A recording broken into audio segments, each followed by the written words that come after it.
Hey, what's up, guys? Got a 96 Impala here today. Got a TORQHEAD 24X setup on it. Lloyd Elliott heads cam setup, like a pretty small cam, nothing crazy. 3000 Circle D converter, Deechworks 42-pound injectors. Guy pulled it up here from Alabama, so it met me this morning. This is probably the cleanest Impala I've ever seen in person, ever. I mean, it is just, that's just immaculate. Immaculate paint, immaculate interior. Just such a clean car. And then I look at this one every day and I'm like, I want to save it, but he won't sell it. So, but this thing is super duper clean. I haven't even popped the hood on it yet. I downloaded the tune. Okay, so we are running speed density. Okay, cool. Because it had the MAF turned off. You'll see it. But are those F-body headers, or, because I've never seen them like that before on a B-body, but I don't know B-bodies that well. Super clean setup. This thing is immaculate. I like those valve covers. I need to find out which those are.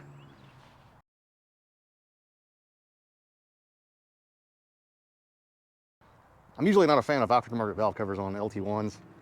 Got a Mazir electric water pump. See, you guys are lucky. You have so much room to, like, you can't even complain about opti problems. Look at that. Look at all that room you got. If you haven't looked under a F-body, you should. But super clean car. Pretty excited to tune this one. So I'm gonna go dial it in. I guess we're just doing speed density today. So I thought I had a MAF on it. Miscommunication. Gonna go dial it in, see how it runs, drives, focus on drivability. Then I'm gonna throw the wideband on it.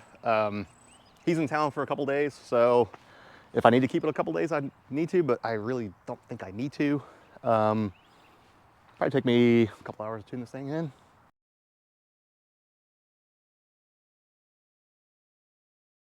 All right, so we got the tune downloaded here. I have a gander at it real quick. All right, it's in speed density. I don't know if this car has a MAF on it or not. I imagine it does. I don't know why it's in speed density though. That's way too smooth. You can go too smooth on a VE table, yes. It needs to have, I mean, an engine's not gonna pump like this. I'll show you, don't worry about it. Let's see, got some good timing in it, but oh my God. Yeah, don't do this. Yeah, that's, yeah, no, don't do that. We're gonna fix that. But, poor execution, just right amount of timing-ish. It's probably a little too hot, but that's okay. But that is, don't do this. Yeah, just don't do that. He matched it. Yeah, of course. Yeah, I mean, that's just like VTEC. It's like, it just, I mean, it's like 31 to 36 degrees all of a sudden. No, don't do that. All right, still got the NOx sensors on. That's good. He's running Deechworks injectors. I'm going to check that data out. The enrichment rate is way too high. Commanding the wrong AFR. I usually zero this table out right here. I don't want it adding or subtracting or anything based upon coolant temp. And I know you're only going to be racing the engine between these two coolant temps, but I don't want anything going on. 6,500 RPM, red line, that's fine. Torque management should be turned off, yes. 373 gears, 160, what kind of idle we got in this thing? It seemed like it was pretty quiet. 6.4, oh wait, it's torque management. I thought I clicked the idle table. 700, 725, okay, not bad. Let's say it's a fairly small LE cam. It's got LE2 heads and stuff on it, so we're gonna fix it all up here. It should drive pretty damn good once I'm done with it. So, is it in speed density? Yes, it is in speed density for whatever reason. Okay, on a previous video, so the GTO video, you remember how I said that it would slam into gear if the MAF was failed? Right here. This is what I meant right here. So on some of these other OSs, specifically P01 and P59s, they'll have a max pressure DTC. Just disable them if you're going to run in speed density so it doesn't slam into gears. So it's just not maxing the pressure out. So let me get my base tune in this thing. I'm going to check and see if this thing has a MAF. I'm going to pop the hood and stuff, and we're going to go from there. All right, I was looking at the injector data. The only thing that was wrong was actually the offset, the voltage offset. Not really like a big deal. Like, it was not even anything to be worried about. But that was the only thing I saw. Everything else is actually fine with it. Yeah, this thing only has 14,000 miles on it. This thing is clean. This thing's super clean. Like, really clean. All right. One thing he was complaining about, I think he said it was dying and stuff. We'll go fix all that. It's got a built trans in it. I know it has a shift kit, I just felt that. These things are so smooth.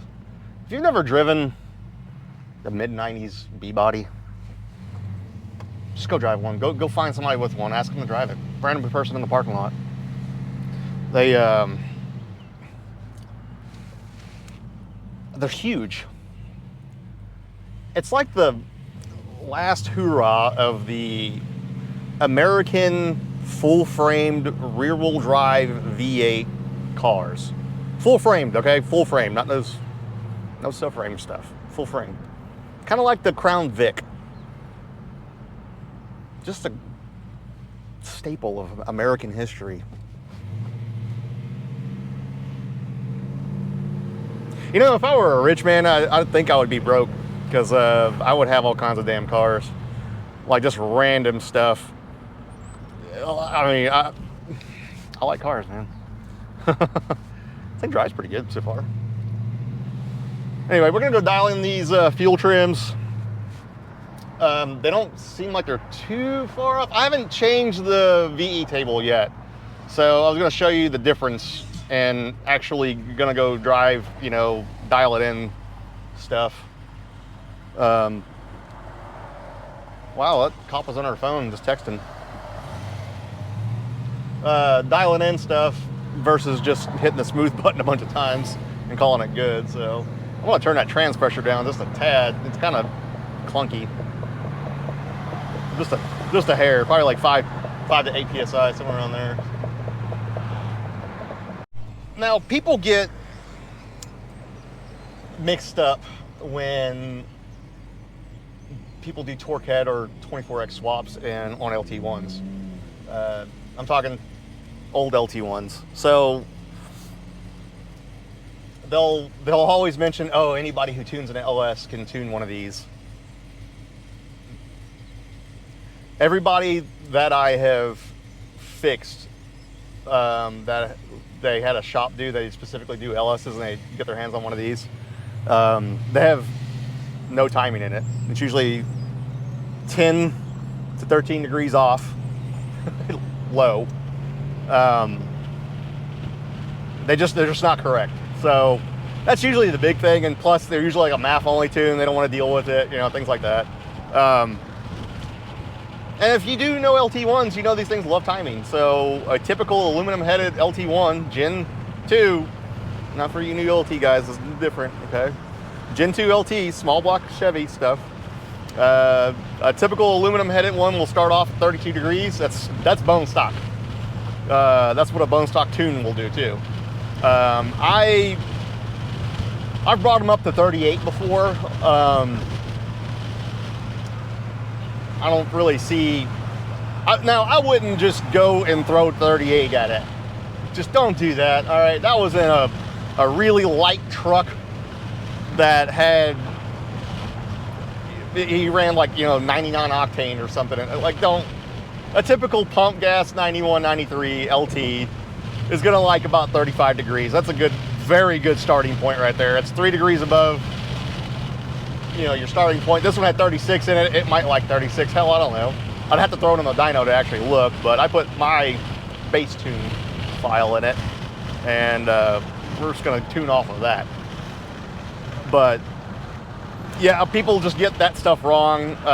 They'll look at a table and they're like, damn, that's way too much timing. That's not. It is what it is, and it's what it likes. Every car is going to be different. Every setup's going to be different. Not everything just revolves around the LS. Wow, that converter hits really hard going in the lockup. I don't like that. That's terrible. This thing, it needs some work. Drivability stuff. I don't think he wasn't complaining about power or anything, just drivability stuff. So that's what I'm here for. Actually, I'm going to change the entire shifting schedule. It shifts way too early. I don't think they did too much with it. I saw they have it only lock it up in fourth, which is fine, but I don't think they scaled it right either. This is a typical like shop tune. Somebody who tries to get in and out real quick.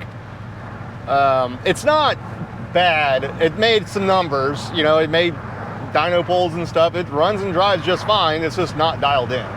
That's the difference with somebody who takes their time dialing stuff in, checking everything out, versus somebody just throws another dyno, gets it idle and running, and calls it good.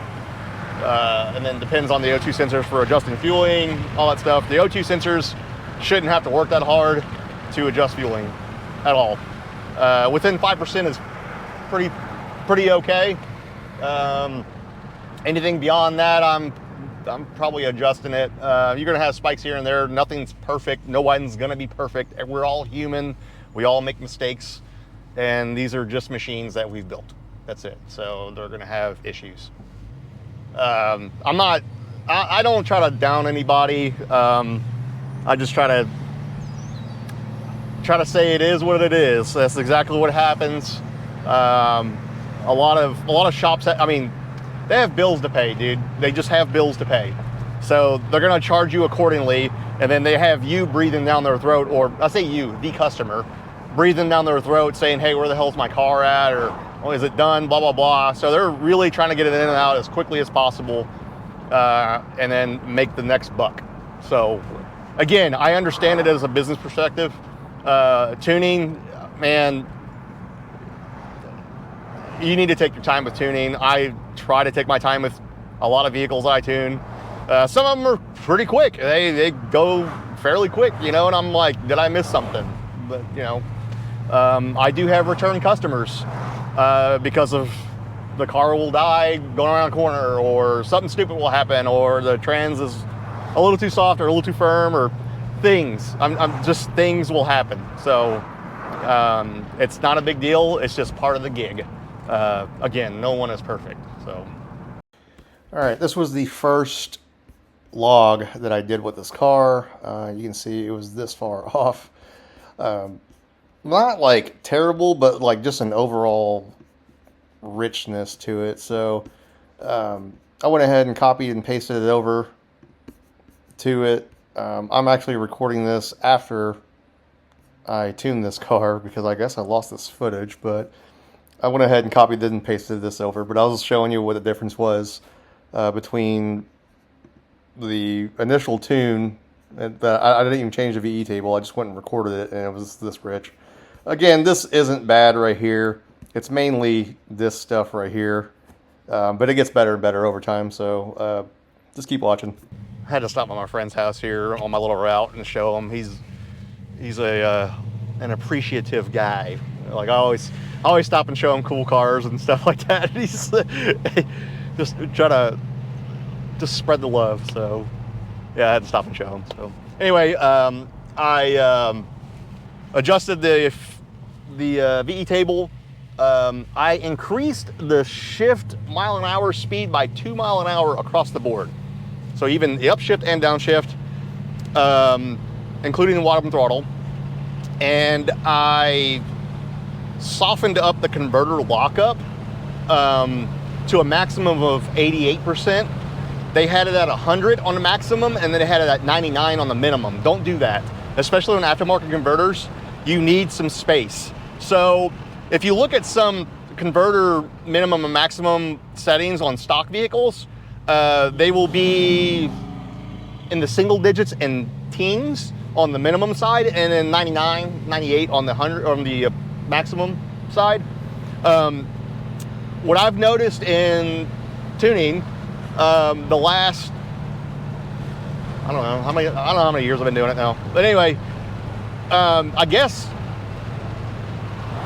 the smaller the converter, so diameter wise, so you get like a 3,000 converter, it doesn't require as much percentage to lock up to feel, so you need to bring that percentage down. Now it's all gonna be a feel thing.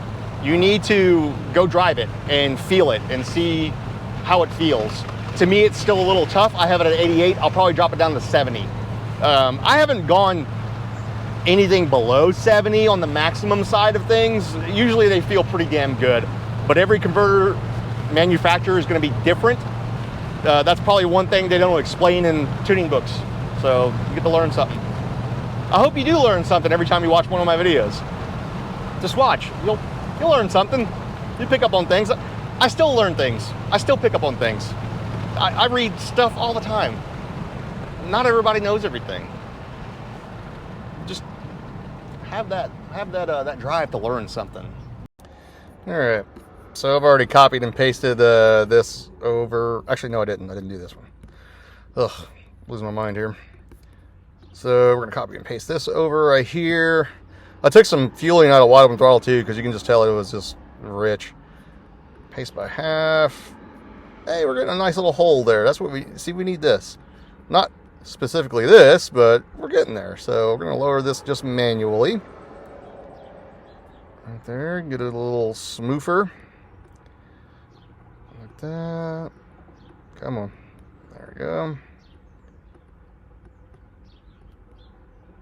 We'll probably add a little right there. Take a little away right there. Just smooth. See? It's alright. Click that smooth button. Boom. You're good. If you want to be a stickler, you can do like that. There you go. And then the transmission, this is where I was talking about the converter settings, this maximum and minimum. I turned it down to 88, which is still a little high, and then I'm going to turn this one down to 10. And then I'm going to increase the scheduling for it. Where's it at? Right there. They have it locking up at 45 and then just up to 60. I don't really like that. I'm going to open up Blue Cat and then just... I'm just going to do it off camera. I'll show you my result. But you'll see what Blue Cat does. It does it a little different than this. The scheduling, I just bumped it up just a little bit. Like nothing crazy. Makes it a little lighter on its feet. Here's my timing curve so far. So, yeah. Probably a little much right there. I'll probably just... lower this a little bit, but it doesn't seem like it's getting knocked or anything, so that's probably okay. I don't think we're ever going to hit this cylinder air mass over here, but I have 35 total in it. I don't have 36. That's to me is a little much. I turned down the overspeed and the underspeed on it. Turned down the timing considerably in park and drive. They had the catalyst heating still on, but that's fine. Yeah, that's really the main things I've changed. Power enrichment, changes to 1.13. Enrichment ramp in, just 1. Zeroed that out. I need to put these at 90. I forgot about that because I kept on hitting power enrichment. I don't want it to hit power enrichment right now unless I do floor it, but I never want to. I need to dial in these the VE table. So let's finish up this VE table, and I'm gonna head back to the house and put a wideband on it. And then we're going to go dial in some Wideband throttle. So Wideband throttle and the speed density setup is going to be the 90 kPa and up. So I'll show you how to do that. I ran it through Blue Cat. It was considerably different. Even the shift scheduling too. The only portion of the shift scheduling I copied from Blue Cat. So shift scheduling, just regular 1, 2, 3, 4 shift. Was anything like below 20% throttle. I just copied that over. The rest of it, I actually left it alone. It actually felt pretty damn good, and I'm just going to leave that. The torque converter was way different, and then as you can see, I lowered the settings for it as well. So, and I lowered the shift pressure down about 10% as well. So we're going to go and see what it does. Again, transmission stuff's just feel to me. Let's go feel it. Let's see what you do. Oh, we're on our side. So we're on the highway right now, just cruising. That shift scheduling is on point now. The torque converter lockup felt a lot better. So again, we're just headed to the house right now. I'm gonna throw the wideband on it and then we'll go do some pulls with it. I have it shifting at 6,100 total, and I think it'd probably be okay right there. It's got like a slightly larger than stock cam in it. It was like a 211 or 215 duration. Like, it wasn't anything crazy. But it's got LE2 heads on it too, so they're gonna flow pretty good. I've already been wide open throttle with this, and you can tell by just the cylinder air mass that it was pretty rich. But I just took 10% out for now, and then we're gonna go see how accurate I am. All right, not too shabby looking right there. Got some nice counts right there. So all right there, I mean, it's not even a percent. Right there is a little rich, nothing crazy. This is D-cell. I'm not really concerned about it, but I'm gonna go ahead and just copy and paste it anyway. Go over here to the airflow, VE. Again, your VE table is not gonna look smooth like it started off to be. You can see it keeps wanting to pull fuel right there. So what we're gonna do is we're gonna smooth this out. Come on now, go down like that. It wants that. That's what we're gonna give it. That's deceleration and fuel cutoff anyway. It ain't gonna hurt anything. So that looks pretty good. Kind of like a little pillow, huh? Yeah, looks good. A little fluffy pillow. Transmission feels pretty good. Little bitty half degrees of knock. I ain't even concerned about it. It doesn't even matter. Looks pretty damn good. I got about 23 minutes of just driving. Just driving. That's all. I mean, I was just driving. Down the highway mainly, you know, just various RPMs and lows, up and down some hills, you know.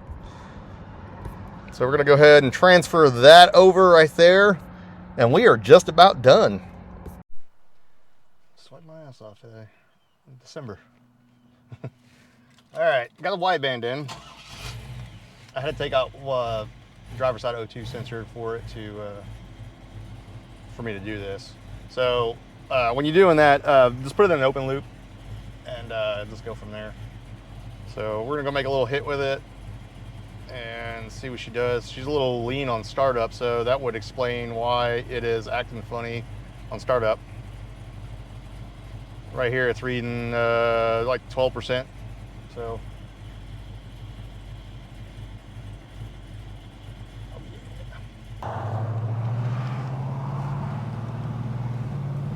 got the wideband in my hand right here. I can't data log it. I got my OBD port thingy, and it won't data log on older ones. It'll data log on the newer stuff, but not on these. All right, let's see how close I am. 0.91, 0.89. Pretty close. So close, I call that dead nuts on.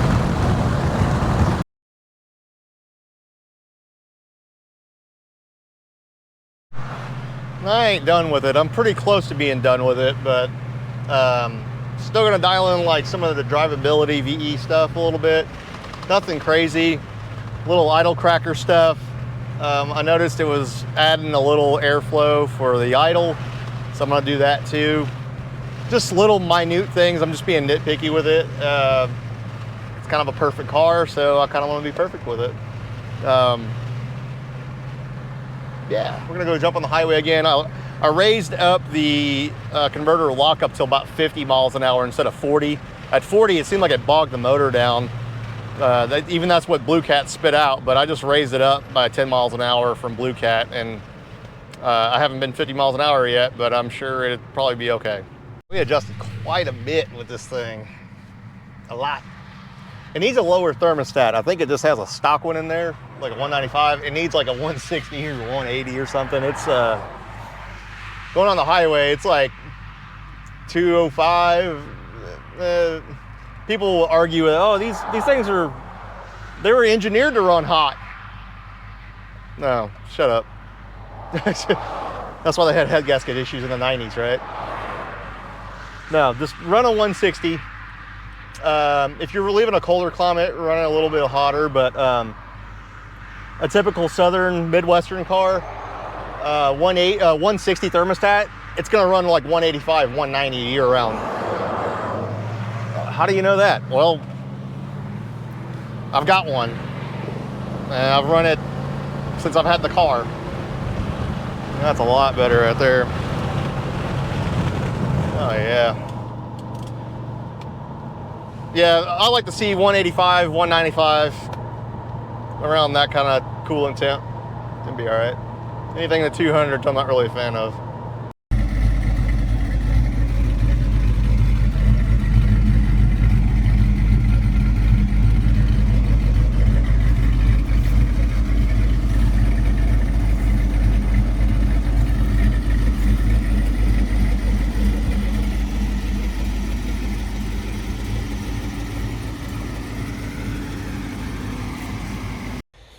All right, I think that's gonna be it for this one. Here's the final product. Again, don't worry about that.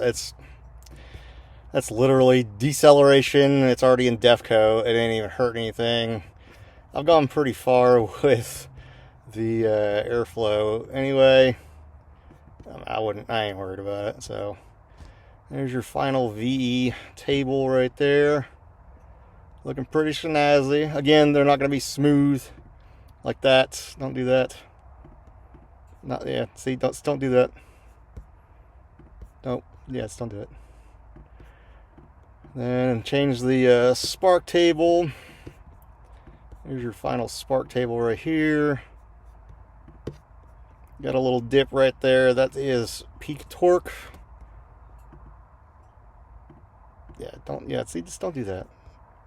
I mean, it's not gonna hurt anything, but like this, just don't do that. Please. It doesn't look good.